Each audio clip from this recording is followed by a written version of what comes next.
Місяць тому фактично під завісу роботи Верховна Рада прийняла цілу низку антикорупційних законів. Згідно з ними в Україні створять Національне бюро по боротьбі з корупцією, а електронні декларації чиновників зможуть переглянути всі бажаючі. Що з того вийде, побачимо згодом. Втім, не все те, що запровадили раніше, працює як треба. Яскравий приклад – публічний реєстр корупціонерів.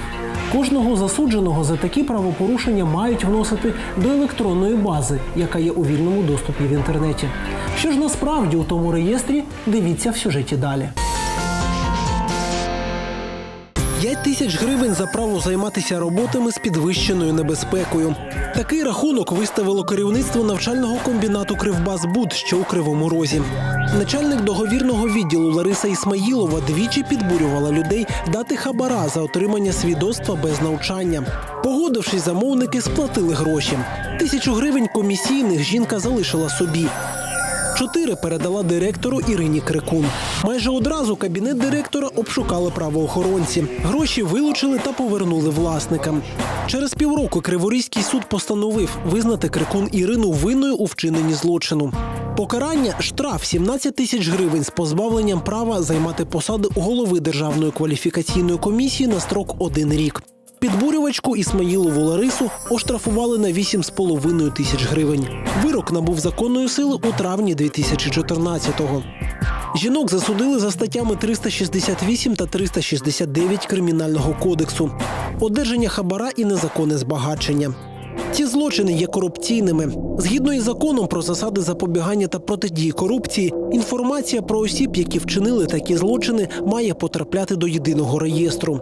Його веде Міністерство юстиції. У ньому відображається прізвище, ім'я та по батькові порушника, місце роботи і посада, склад проступку та спосіб вчинення, вид покарання.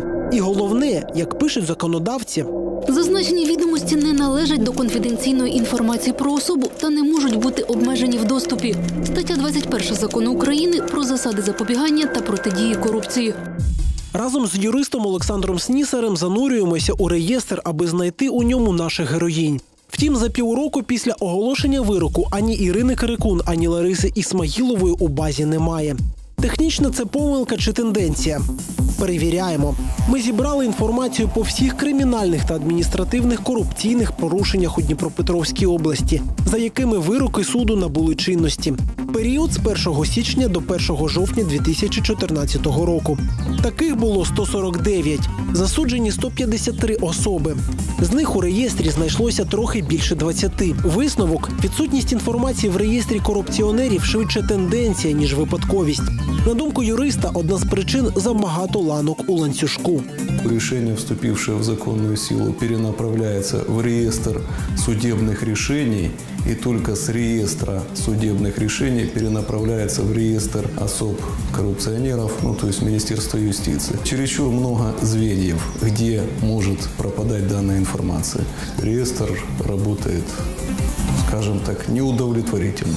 Також, судячи з інформації по Дніпропетровській області, у реєстрі більше людей, які скоїли нетяжкі порушення і відбулися малими штрафами. В той час як осіб, засуджених до позбавлення волі або значних грошових санкцій, у реєстрі набагато менше.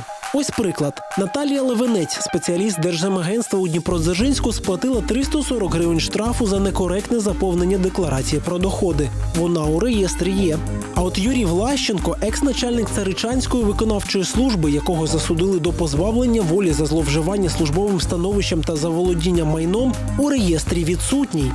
Олексій Титаренко – юрист-науковець, доцент Академії МВС. Він досліджує боротьбу з корупцією. До наповнення бази у нього багато зауважень. Там інформація знаходиться та, яка фактично нічого суттєвого, такого інформаційного навантаження, суттєвого і значимого для споживача, вона не несе. Було б цікавим і для громадськості, і в науковому плані, для науковців, які займаються дослідженням проблем корупції, саме спосіб вчинення цього корупційного діяння. Він там не висвітлюється. На деяких сайтах державних адміністрацій сектори протидії корупції, які функціонують при державних обладміністраціях, вони викладають більш повну інформацію, ніж та інформація, яка знаходиться в єдиному державному реєстрі.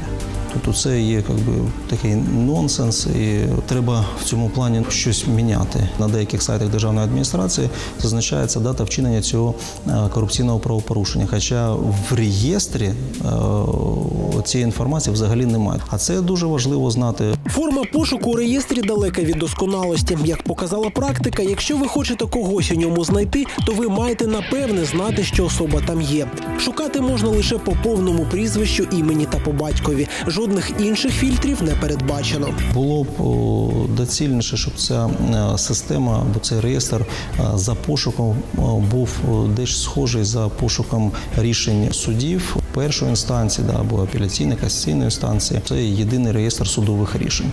Там набагато більше можна інформації, зручніше можна знайти про будь-які злочини або про правопорушення. Це можна врахувати і в новому положенні про цей реєстр осіб, які вчинили корупційне правопорушення, для того, щоб цей пошук був зручніший і будь-яка особа могла подивитися і в розрізі регіонів, і в розрізі міста саме стан корупції в цілому. Прокуратура Дніпропетровської області перевірила, як формується реєстр корупціонерів у розрізі регіону. За 2011-13 роки з 272 осіб, засуджених за корупцію в області, тільки 94 є в базі Мін'юсту. Ведення реєстру, схоже, лише імітація антикорупційної роботи. До Державної судової адміністрації було внесено подання про усунення цих порушень. Я за те, щоб цей реєстр був більш доступніший і можна було мати більше можливостей щодо аналізу корупційних правопорушень, щоб можна було, як ви зазначали, і проаналізувати по певних регіонах, по певних видах правопорушення, по певних особах, мається на увазі категорію держслужбовців і так далі. Я думаю, що ця інформація є цінна для кожної людини. Оскільки інформація з реєстру корупціонерів законом віднесено до відкритої і необмеженої в доступі, ми провели ще один експеримент. Написали запит до Міністерства юстиції.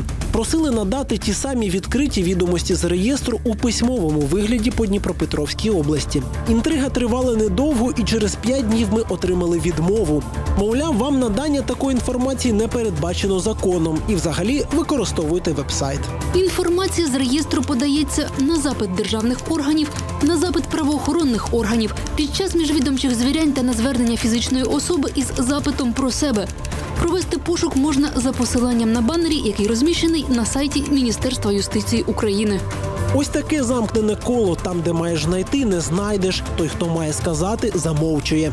Інформація про корупційні порушення, яка на папері відкрита, де-факто є закритою за 7 печатками. І поки таке триватиме, громадський антикорупційний контроль – просто фікція. Юрій Кірєєв, Сергій Кочет, Влад Комишин. По скриптум.